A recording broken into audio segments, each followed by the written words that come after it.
Saludos, muy buenas noches, sean todos bienvenidos y bienvenidas, como no, un programa más de los profesionales de Canal 4 TV. Acercarle a ustedes del mundo profesional es nuestro objetivo y hoy más que nunca porque lo estamos viviendo, porque en esta semana se ha hablado mucho y seguro que ustedes también se han visto por un lado afectados y por otro lado apoyando a este sector. Hablamos del sector del transporte. Pues bien, para aclarar cómo está toda la situación y todo lo que se reivindica, tenemos con nosotros y nos acompaña, en lo cual agradecemos su presencia en los platos de Canal 4 TV, el secretario general de la Federación de Empresarios del Transporte de Canarias, don José Ángel Hernández. Muy buenas noches. Hola, muy buenas noches. ¿Cómo estamos? Muy bien. Pues don José Ángel, me gustaría comenzar con la actualidad, y la actualidad del transporte hoy está en la resolución del Parlamento de Canarias que aprobaba hoy en el Pleno esa ley. Sí, efectivamente, uno de los compromisos que había adquirido el Gobierno en la reunión que mantuvimos en presidencia del Gobierno, pues el lunes de esta semana, con motivo del paro del transporte de mercancías, era plantear al Parlamento que se adoptara una resolución por la cual se adquiriera el compromiso de impulsar las gestiones necesarias para tratar de solicitar ante Madrid la adaptación de la normativa del tacógrafo a las particularidades del archipiélago canario. Eso, pues bueno, fue sometido a votación esta mañana. La mayoría del Parlamento votó a favor y por lo tanto está aprobada. Ahora la obligación que tiene el Gobierno para cumplir las instrucciones del Parlamento son iniciar ese camino que además va a llevar en varias fases. Una de ellas, que es el primer paso, es contactar con el Gobierno autónomo de las Islas Baleares para tratar de hacer una puesta en común de este problema y ver la posibilidad de presentarse ante Madrid con una postura unificada entre los dos archipiélagos españoles. Entonces, pues bueno, esa es la importancia que tiene el acuerdo que se llegó esta mañana en el Parlamento, que además, acuerdo que tiene tres partes. Esta es una muy importante, que destaca muchísimo, la del tacógrafo, pero luego hay dos propuestas más, dos propuestas de resolución. Una en la que se solicita al Gobierno de Canarias que liquide de una vez, a ver si llega algún día esa fecha, la deuda pendiente que tiene en materia de transporte escolar, que está ahí a trancas y barrancas intentando liquidarla, pero no terminamos de llevar ese barco a buen puerto. Y la tercera resolución, que se aprobó también, tiene que ver en este caso con la Ley de Transportes de Canarias. Hay una sentencia del Tribunal de Justicia de la Unión Europea que obligó a modificar la ley que regula el transporte a nivel del Estado español, básicamente en un aspecto fundamental, y es que anteriormente, para montar una empresa de transporte, la normativa exigía disponer, en el caso de guaguas, como mínimo de 5 guaguas, y en el caso de los camiones, como mínimo 3 camiones. Esta sentencia europea anuló ese requisito, de manera que con un solo vehículo se pueda montar una empresa de transporte. Eso es así en todo el Estado español, salvo en Canarias, porque Canarias tiene una normativa particular de este archipiélago que se ha quedado anticuada y sigue pidiendo 9 guaguas para montar una empresa de transporte de viajeros y otros tantos camiones para montarla. Entonces, lo que ha hecho el Parlamento es dirigir una propuesta de resolución al Gobierno diciendo: se le solicita que adecúe usted la normativa canaria a lo que marca la sentencia europea, es decir, que en Canarias, con un camión o con una guagua, también se pueda montar una empresa de transporte. Ahora lo que queda es pues que el Gobierno cumpla eso y lo realice. Yo creo que va a ser muy difícil que este Gobierno en esta legislatura lo haga, porque le queda muy poco tiempo, le quedan 2 meses escasos. Pero bueno, por lo menos el acuerdo del Parlamento está, y bien sea este Gobierno o el que venga detrás, pues tendrá la obligatoriedad de llevar a buen término esas peticiones. Hombre, que este Gobierno no pueda llevar a cabo por el tiempo que queda, pero como se ha aprobado unánimemente, por lo cual sí, no.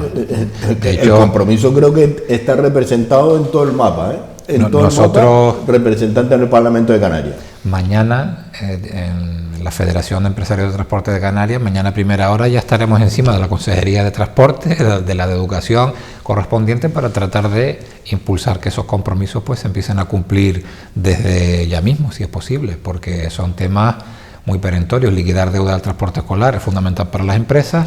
El tema del tacógrafo afecta a todo el sector del transporte por carretera y es una petición unánime de todas las islas, y una petición unánime también de las empresas de transporte de las Islas Baleares, que están en la misma sintonía que nosotros.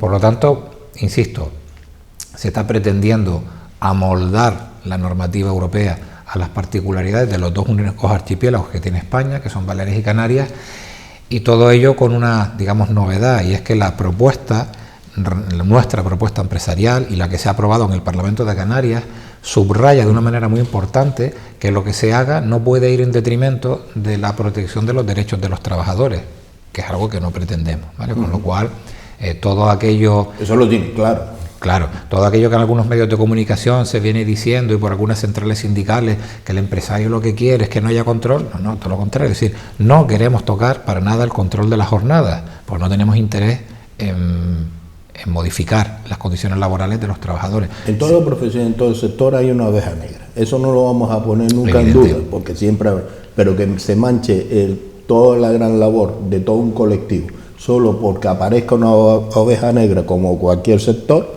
Es más, se ha dado un cambio muy llamativo, porque históricamente los autónomos del transporte han estado absolutamente en contra del tacógrafo, en contra porque, claro, el autónomo suele tener un trabajo que es subcontratado de otras empresas mayores o trabaja de flecos que quedan sueltos en el mercado, y le venía muy mal el que cuando le surge la oportunidad de trabajo resulta que según el tacógrafo tienen que estar descansando. Pero sin embargo ahora en el último conflicto nos hemos encontrado que una parte muy importante de los autónomos están a favor de que se mantenga el tacógrafo en la parte de control laboral, no así en el resto, que es lo que todos coincidimos que hay que modificar. Y están de acuerdo en la parte de control laboral, como digo, porque se han dado cuenta que es la única herramienta que tienen de decirle a sus clientes, mire, soy autónomo pero no puedo trabajar más porque el tacógrafo se gastó hoy, entonces ya hoy tengo que terminar. Y han visto que eso les beneficia, con lo cual, insisto, el mercado va evolucionando a medida que pasa el tiempo. Y también los clientes también tienen que poner su granito de arena, porque de esto también sabemos cómo a veces en el sector del transporte las largas esperas o las largas esperas, por un lado, para que te atienda la descarga como la carga, por lo cual ahí se pierde mucho tiempo y no es en el transporte. No, ahí seguimos teniendo una lacra importante por los tiempos de espera en las zonas logísticas, por los horarios que te ponen de carga o descarga y por las condiciones muchas veces rayando, yo no sé si es lo abusivo, pero por lo menos sí en estirar mucho el chicle, donde se pretende que el transportista haga muchas cosas más allá de las que les corresponden. Efectivamente. Hombre, son pasos que se dan adelante, pero fíjate, estamos hablando de algo que la verdad que nos sorprende. Por un lado, nos sorprende porque estamos a puertas de que comience, en este caso, ya la campaña está ya más que empezada, pero esta campaña electoral, ¿no?, de estos comicios. Y esto siempre lo han tenido en el sector del transporte, por diferentes formaciones políticas, siempre han utilizado el sector del transporte para sentarse, para sacarse la foto y para decir estamos diseñando nuestro programa electoral, por lo cual contamos con todos los colectivos. Cuando se está en la oposición se habla mucho del tacógrafo, pero cuando se está en el gobierno parece ser que se han olvidado de tacógrafo. Y esa es una realidad y es una culpabilidad y responsabilidad de todos, porque todos son conscientes de ese problema. Sí, además en Canarias concretamente todos los partidos políticos han pasado en los últimos años en posición de gobierno y en posición de oposición, con lo cual... todos tienen conocimiento. Efectivamente, y nadie puede decir yo es que lo haría, no, usted ya estuvo y no lo hizo, por lo tanto, eso es así. El tacógrafo es una materia que por su propia naturaleza es tremendamente complicada, porque claro, hablamos del tacógrafo muy superficialmente, pero es muy complicada, técnicamente dificilísima, y una de los retos con el que nos encontramos es que ni los políticos, por supuesto que no, pero muchas veces ni los técnicos de las administraciones saben realmente qué es el tacógrafo y cómo funciona. Entonces les entran unos miedos y utilizan unos argumentos que no se ajustan para nada a la realidad, y muchas veces eso nos impide avanzar adecuadamente, el que enfrente no tenemos a personas que realmente conozcan la herramienta y cuáles son las posibilidades, de dónde puede ser flexible y de dónde no. Pero bueno, esperemos que con este granito de hoy en el Parlamento de Canarias, yo no digo que sea la solución definitiva, porque no lo es, pero al menos sí sea un empujón hacia adelante. Efectivamente, esperemos que lo que se aprobó hoy, también los propios compañeros de las propias formaciones políticas representados en el Parlamento de Canarias, también le dé cancha y lo apruebe en el Parlamento español. Claro. Efectivamente. Porque esa es la cadena. Sí, no vaya a pasar lo que pasa, que lo que se aprueba aquí, allá se vota en contra. Bueno, esperemos tampoco será la primera y la última vez que pueda pasar. Pues esperemos que por lo menos los de aquí presionen los de allá y le digan, cuidado, eso porque es está afectando mi efectivamente, sector. El compromiso político es importante y sobre todo el hecho de que hay un acuerdo parlamentario, una resolución parlamentaria, nos permite a futuro exigir el cumplimiento de esa propuesta, porque es una propuesta, insisto, del Parlamento de Canarias, como órgano representativo de todos los ciudadanos. Entonces, bueno, ahí tenemos un enganche que desde luego no estamos dispuestos a soltar fácilmente. Cuestión además que va paralela al trabajo que se ha hecho en Baleares, porque Baleares no tiene un acuerdo del Parlamento Regional, pero sí tiene un acuerdo de los cabildos insulares, de los que están afectados. Es otro nivel administrativo, pero digamos que estamos trabajando ya en dotarnos de un cierto respaldo en esta petición para que tenga al menos posibilidad de ser debatida en Madrid, que es lo que queremos. Y lo seguro que lo que se está hoy enterando y llevándolo nosotros, porque nuestro objetivo es llevarle a ustedes la máxima información y seguro que ustedes, pero tanto que hablan de crear empleo, de que se apoya al sector empresarial, que apoya a los autónomos y resulta ser que normativas europeas que son beneficiosas para crear empleo, para que haya más empresas, como lo que usted acaba de comentar, que aquí en Canarias tenga esa barrera de 9 cuando la normativa europea dice 1. Sí, además, eso no hay por dónde cogerlo. Estamos en contra, parece ser, que de la normativa europea de lo que nos puede beneficiar. Es una situación absurda, porque además en la práctica pasa lo siguiente. La legislación canaria la aplican los cabildos insulares. Entonces una persona va mañana al cabildo de Gran Canaria y dice, quiero montar una empresa, tiene usted que tener 9 guaguas. Se va a la acera de enfrente, donde está la delegación estatal del ministerio, dice, quiero montar una empresa, vale, con una guagua la monta, cruzando la acera. Entonces, no tiene sentido mantener una normativa cuando cruzando la acera, el edificio de enfrente, es que parece como si fueran dos países o dos sitios. Es un poco ridículo y la verdad es que la crítica nuestra no va solo porque existan esas medidas, sino es que la sentencia europea es de 2018, estamos en 2023. El Estado español en 2019 cambió su norma, porque salió en el 18 la sentencia y tardó un tiempo en adaptarse, pero el tiempo razonable. Aquí pues estamos todavía esperando por esa adaptación a las normas europeas y como bien dice, pues hoy en día ya no existen barreras, porque quien quiera va a la normativa estatal y lo tiene, con lo cual mantener una ley canaria con esos mimbres pues no tiene ningún sentido. Para nada, y usted seguro que no lo comprenderá, pero mire, estas son las cosas que nos pasan. Por eso hablamos a veces y llenamos y decimos la duplicidad en las administraciones son perjudiciales, por lo cual la simplicidad en las administraciones es la línea recta para poder ejecutar. Debería ya ponerse ya, por lo menos, a trabajar para ese tema. Oiga, seguimos con la actualidad, y en la actualidad es que estuvo el secretario general de la FED, usted, en el Congreso de los Diputados en Madrid. ¿Qué se habló en ese Congreso? ¿Qué le explicó a los diputados? ¿Y qué conclusiones se sacó de la exposición de exponer Canarias? Hombre, pues una experiencia muy enriquecedora. Yo la verdad es que agradezco muchísimo pues la invitación que recibí para poder participar.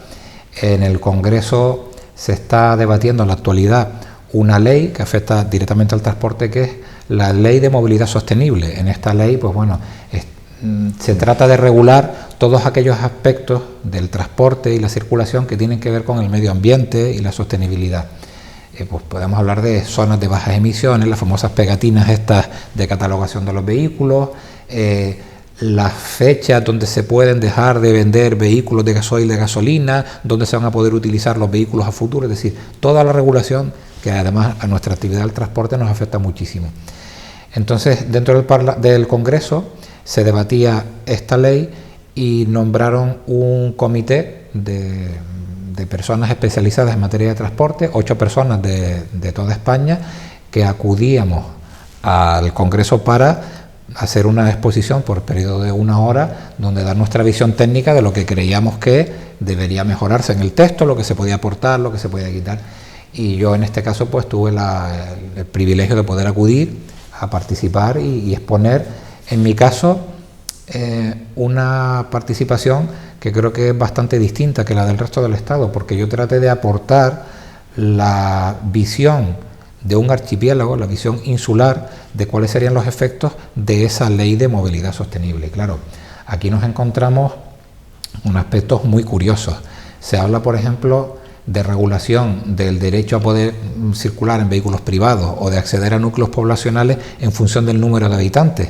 Claro, si empezamos a ver los números de habitantes que tenemos en La Graciosa, en El Hierro, en La Gomera o en La Palma, pues resulta que son islas que se van a quedar fuera de juego si la ley se aplica como está. Por lo tanto, la primera bandera que tenemos que poner es, oiga, esta ley, en todo el articulado hay que añadirle unos párrafos donde se dé un tratamiento específico de lo que aquí se quiere regular para las islas, porque ni en territorio, ni en kilometraje, ni en número de habitantes nos podemos llevar por la regla general, sino podemos tener problemas importantes. Segundo, se hablaba, por ejemplo, de la electrificación del parque móvil. Bien, la electrificación es algo que nadie discute, pero resulta que en Canarias la electricidad se produce con fuel oil. Es decir, lo que produce la electricidad del enchufe, en el caso de Gran Canaria, está en Juan Grande y funciona con fuel oil. Por lo tanto, eso hay que tenerlo en cuenta y no me pueden aplicar a mí unas obligaciones pensando que es que la electricidad se produce con energía renovable cuando no es así. Mientras más electricidad consuma, más fuel oil hay que echarle a la central eléctrica. Pero no solo queda ahí la cuestión, sino que en algunas islas la capacidad de suministrar energía eléctrica está al límite de lo que ahora se consume. Si convertimos todas las guaguas, camiones, vehículos privados en eléctricos, no hay capacidad. Por lo tanto, son cuestiones que hay que llevar al Congreso para que las leyes luego contemplen todas estas particularidades, así como la necesidad de inversión económica. Aquí no tenemos un sistema eléctrico único, tenemos una central eléctrica independiente en cada una de las islas. Es verdad que Fuerteventura y Lanzarote tienen una conexión, pero el resto de las islas hay centrales eléctricas individualizadas. Por lo tanto, todo lo que habla esta ley de redistribución de energía a lo largo del continente, lo que habla la ley de conexión de fuentes de energía incluso con otros países, en nuestro caso no nos vale de nada y no se puede planificar la evolución de la economía y la sociedad canaria pensando que nos podemos conectar a otras redes eléctricas cuando eso no es viable. Entonces, como digo, hay muchos elementos importantísimos, o por ejemplo, casos cuando una parte de la ley habla de que podrán participar en órganos de decisión estatales en materia de movilidad sostenible aquellas capitales de comunidades autónomas que superen, se hablaba de 500.000 habitantes. Claro, Canarias tiene una particularidad, que al menos es la que yo he tratado de defender, a mucha gente le hace gracia, pero tenemos que agarrarnos de lo que tenemos. La capitalidad en Canarias es compartida entre Las Palmas de Gran Canaria y Santa Cruz de Tenerife, según el Estatuto de Autonomía. Somos la única comunidad autónoma que tiene capitalidad compartida en dos ciudades, y entre las dos pasamos de los 500.000 habitantes. Por lo tanto, entiendo que Canarias tiene que tener representatividad en esos órganos de decisión, dejando aparte que somos la única región ultraperiférica reconocida a nivel europeo que tiene España. Y bueno, esto a lo largo de una hora hay que debatirlo, son muchos artículos de las leyes, pero creo honestamente que mayoritariamente los grupos parlamentarios que estaban en el Congreso tuvieron la oportunidad de ver la realidad de las islas, de darse cuenta que el texto de la ley hay que mejorarlo para reconocer estas diferencias, y de hecho hemos abierto unas líneas de contacto pues con partidos muy variopintos, no solo con Partido Popular, Coalición Canaria, evidentemente, que estaban allí apoyando firmemente la exposición que hacía, pero estaba el Partido Socialista, Esquerra Republicana de Cataluña también apoya estas medidas, había representación de Bildu, que también apoyaba este tipo de medidas. Es decir, todo lo que es el arco parlamentario vieron bastante razonable que la ley, sin perder los objetivos prioritarios, que es buscar una movilidad sostenible, hay que adaptarla. Y luego hay una parte muy importante, que es la financiación. En Canarias actualmente tenemos pues 7 sistemas de transporte público individuales, aunque Las Palmas de Gran Canaria y Santa Cruz de Tenerife están separadas más o menos 100 kilómetros, eso en la península se haría con un servicio de guagua que enlaza poblaciones. Aquí no se puede, aquí hay que montar empresas individualizadas y por lo tanto el dinero necesario para mantener 7 compañías que operan a nivel insular es un esfuerzo muy superior al que requiere el territorio continental, y todas las medidas medioambientales que nos quieran poner de guaguas eléctricas, de energía fotovoltaica, cuesta un dinero que requiere un sobredimensionamiento presupuestario y que de nada vale que saquemos una ley que establezca medidas si luego no hay ficha financiera que la soporte. Bueno, pues básicamente esto es lo que estuve en el Congreso exponiendo, además de hablar del tacógrafo, que aprovechando la presencia no podía dejar de hablar del tacógrafo. Dediqué una parte de la intervención a explicar en el Congreso cuáles eran las particularidades de Canarias en cuanto a las especificidades en materia de tacógrafo. Y además hay una cuestión: si quisiera el Gobierno de España actualmente modificar la norma del tacógrafo, la manera más fácil es mediante enmiendas en esta ley de movilidad sostenible que ya está en tramitación, con lo cual no habría que crear una nueva ley, un nuevo Real Decreto, sino meterlo como enmienda colgada en esta ley. Y bueno, era una manera de abrirnos una puerta y tener esa posibilidad, esperando a que hoy, como así ha sido, nos cuajara el acuerdo parlamentario de apoyo a la medida del tacógrafo, y esperando que luego el Gobierno de Baleares y Canarias consigan también pues, que suene la flauta en Madrid y podamos engancharlo en esto. Con lo cual la visita para nuestro sector era muy importante, doblemente importante, y a mí a nivel personal pues agradecer la invitación recibida porque es una oportunidad única, la verdad. Por supuesto. Nos vamos a ir a unos minutos de publicidad y a la vuelta volvemos con todos ustedes y seguiremos hablando de transporte.